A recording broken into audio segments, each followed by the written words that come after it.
All right, the last method we're going to look at is a method named match. It's also in the ArrayPlay class. And I'm not going to walk you through the code in too much detail because I'd like you to try to walk through it and understand what it does. So the first thing you should try to do when you pause the video in just a second is to try to describe in words, in English, what does this method do? It's kind of a silly method. It doesn't necessarily do anything useful, but just try to describe what it does, in fact, do. And then answer this question. Read through this main method and answer the question about what is the value of my A at the end of main of these choices. So pause for a few minutes. You'll need a few minutes to work through this and try to answer these questions. Okay, so hopefully you paused and you figured things out. So let's look at what this method actually does. Well, it's in the ArrayPlay class, so it has access to the member variable stored array right here. It also has one argument, which is the integer array to match. It's going to get passed into the method. What it does is it loops through the stored array, letting I take on each of the index values in the stored array. And we'll assume here that to match and stored array are the same length. You can kind of think about when there'd be a problem if they weren't the same length.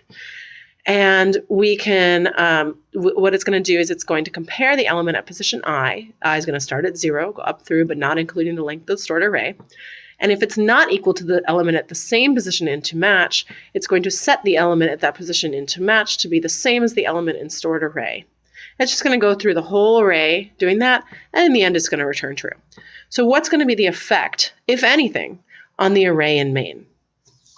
Let's take a look. Again, we're going to go back to drawing our memory model diagrams. So we have one variable, the first one, A1, gets a box for its value. What is its value? Well, its value is an object type. It's an array, which exists in memory.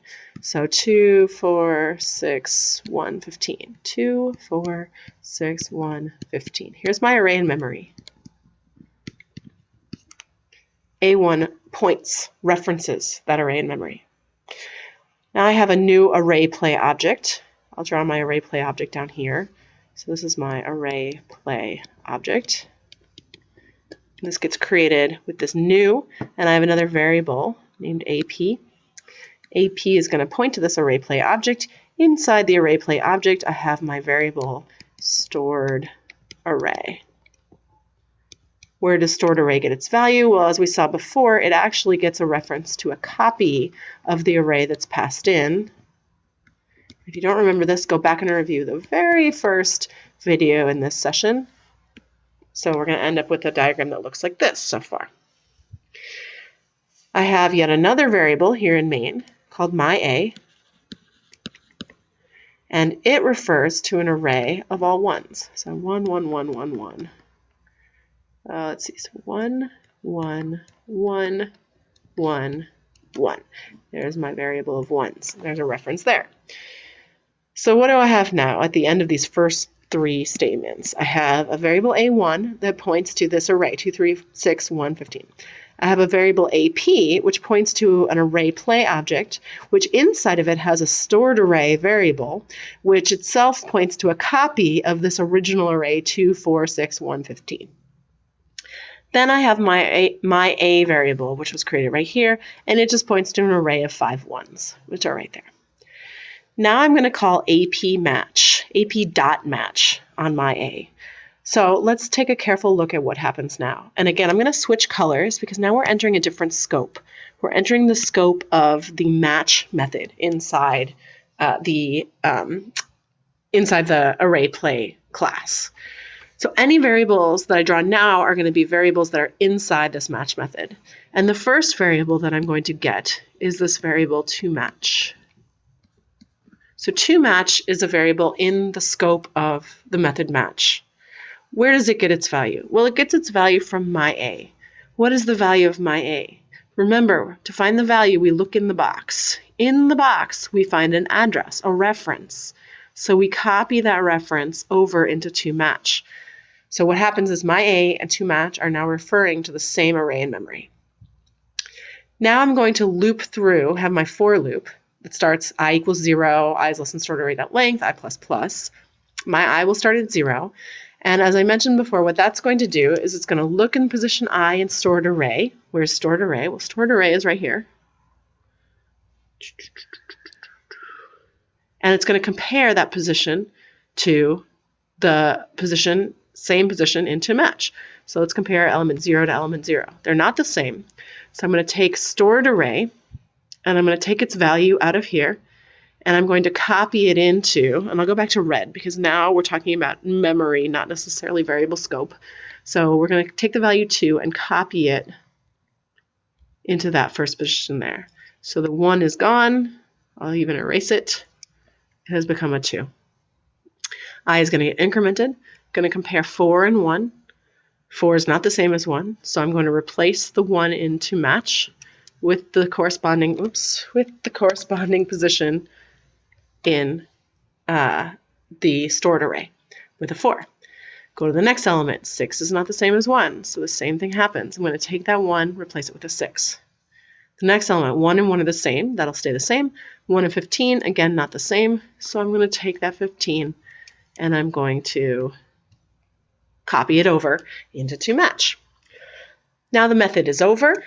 Return true. toMatch goes away. What happens to that array? Well, it's still referenced by myA. So the value of myA at the end of this method is actually 2, 4, 6, 3, 15. This is because we had 2 references to the same object in memory. So even though we were changing toMatch, the array pointed to by toMatch, that was the exact same array that was pointed to by myA. We didn't make a copy of it. All we did was make a copy of the reference to it.